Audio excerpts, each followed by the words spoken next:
بسم اللہ الرحمن الرحیم۔ السلام علیکم ورحمۃ اللہ وبرکاتہ۔ آج کی آیت سورۃ البقرہ، آیت نمبر 266۔ اعوذ باللہ من الشیطان الرجیم۔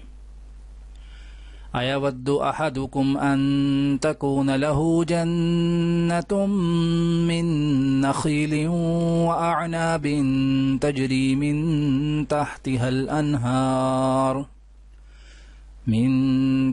الأنهار له فيها من كل الثمرات وأصابه الكبر وله ذرية ضعفاء فأصابها إعصار فيه نار فاحترقت كذلك يبين الله لكم الآيات لعلكم تتفكرون۔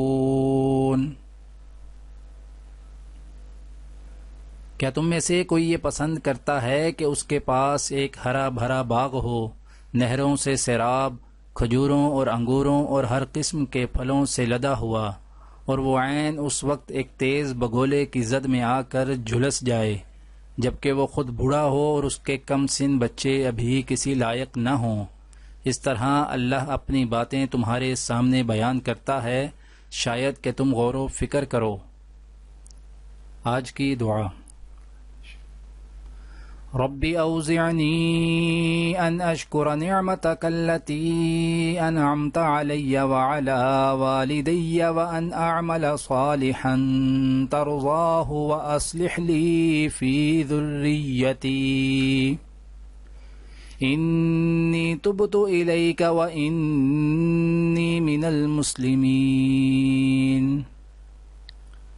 اے میرے رب، مجھے توفیق دے کہ میں تیری ان نعمتوں کا شکر ادا کروں جو تو نے مجھے اور میرے والدین کو عطا فرمائیں، اور ایسا نیک عمل کروں جس سے تو راضی ہو، اور میری اولاد کو بھی نیک بنا کر مجھے سکھ دے۔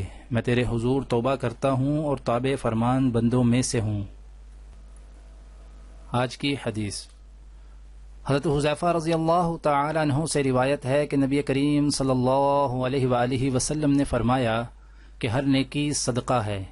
دعا ہے کہ اللہ تعالی دنیا اور آخرت کی تمام بھلائیاں عطا کرے، عمل کی توفیق دے۔ سبحان ربک رب العزت عما یصفون وسلام علی المرسلین والحمد للہ رب العالمین، آمین۔